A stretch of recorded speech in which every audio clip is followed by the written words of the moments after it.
But this new add-on, you had to pay $10,000 Right. to get this full self-driving mode.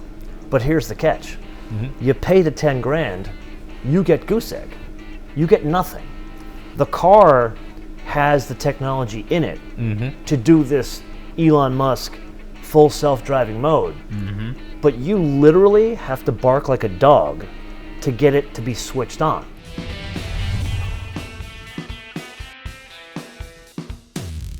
Have you ever heard of a company called Tesla? What do they do? They're a mobility provider.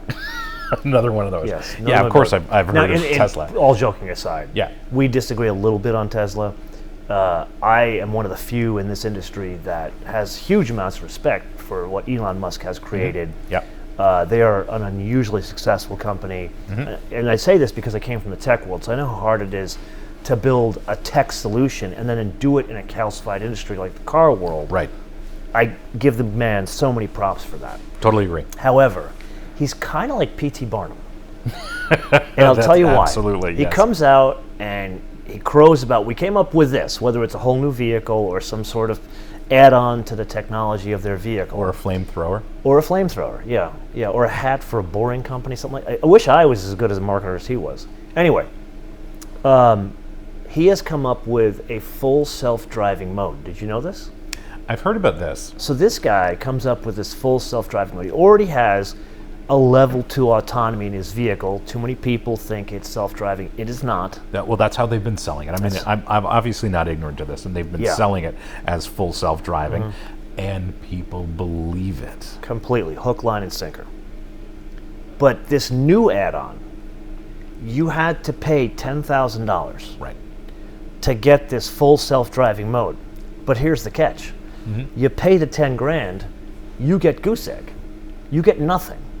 The car has the technology in it to do this Elon Musk full self-driving mode. But you literally have to bark like a dog to get it to be switched on. So you pay the 10 grand, it's in your car, you don't get the feature. To get the feature, they monitor your driving. See the connection? They monitor your driving, and if you get 100% score, and they track you in a couple of different areas, if you get 100% score in each of these areas, they will, out of the kindness of their heart, switch on the full self-driving mode. That you've paid $10,000 for. Oh, did I forget that part? Right. Like, you and I joke around about Porsche with the ridiculous options. Like, to paint the key is $700. But they paint the key. But I get a key that's green or whatever color car I'm getting. Yeah. I don't get the option here. Am I ridiculous to be mad about this? I don't understand this world in which we live, especially among those customers of Teslas that have paid for this. How long have they been selling this? 2 years? No, this is very recent. Okay. So I did some digging on this before you and I sat down here. And I found some data. It's about a month old. They sold 150,000 of these full self-driving modes Right. at $10,000 a copy. Yep. How many do you think are switched on? If I were a Tesla customer, I'd expect mine to be turned on, so it should be 150,000. But Tesla customers, they want to jump through the hoops and bark like a dog. Right. How many are turned on? Guess, just guess. Half. He is not good at forecasting. 2,000. A whopping 2,000. So think about that. 150,000 people forked over $10,000 for the promise of something that many of them will never get. Right. Now this falls into the heading of, again, I kind of said here, I don't want this to be a political discussion, but it's kind of going to be a political discussion. It's a social credit score. It's what we're seeing in China. It is.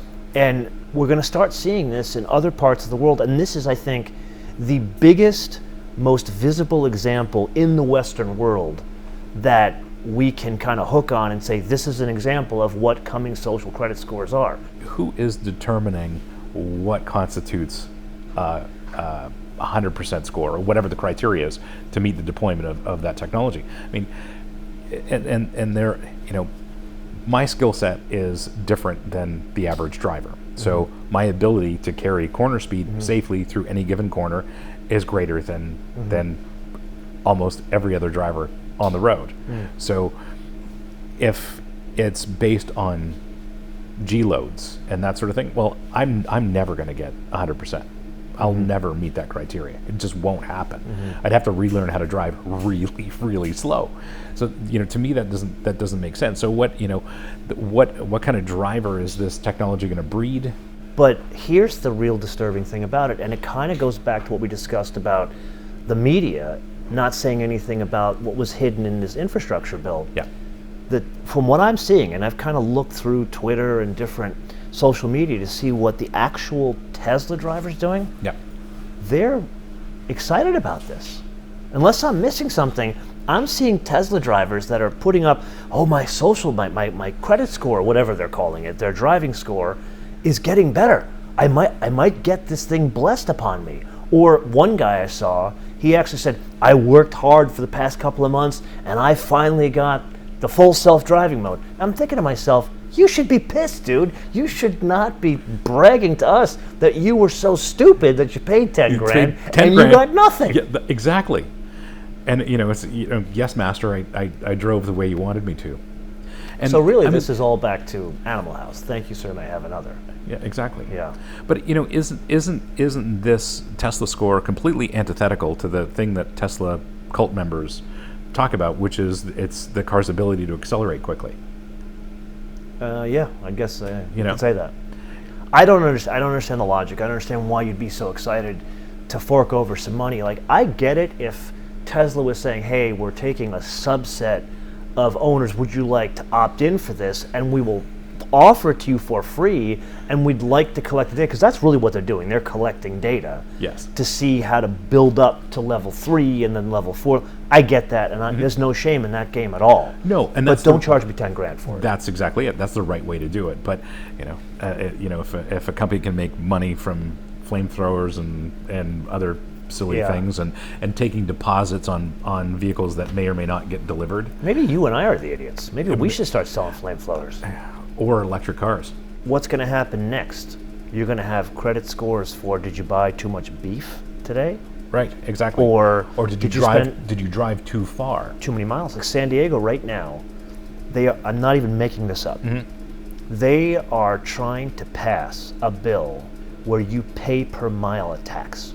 So you buy a car, you pay 9.5% sales tax on it. Right. You obviously already paid tax on the money that you are spending to buy the car. Yes. And then you pay a very high gas tax in the state. That's right. They want to slap another tax on driving in and around San Diego. And the idea, I get what they're doing. They're trying to disincent you from driving, making it so expensive that you stop driving. Well, the problem with that is people like me who were in London when they first implemented the congestion charge. Right. They said it's going to be great. It's going to get away with the traffic. Don't worry, just pay the £5 a day. That's what it was back in the day when I was living there. £5 a day, and you're going to have traffic-free streets. Well, have you been to London? Yep. I have not seen London without traffic. Exactly. And now I'm paying £20 a day? Sure. So the promise of less traffic, that's crap.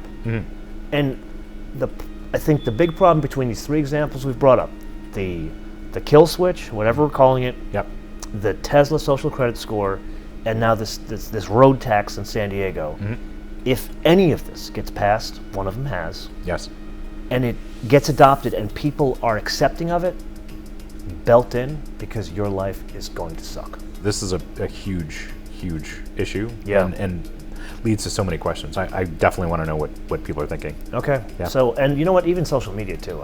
Yeah. You know what? More importantly, let's do some comments, but let's discuss this via our social. So, what's your social? It's all my name, Brian Max. Spell it out for him. BrianMakse. Link will be below for sure. It will. MotoManTV, all one word. MotoManTV, all one word. The reason why I say social media is because I want to get discussion from people who are not car folks. Yeah. Get your friends pissed off about this. You know what? Or get your friends that are excited about it. Let's hear from them. What are they excited about it for? Like, what makes it interesting to them and why they wouldn't be scared about it? Because maybe we're missing something. So I'd love to know what I'm not seeing here. On that note, Brian Max, all one word, all the socials. MotoManTV, all one word, and of course.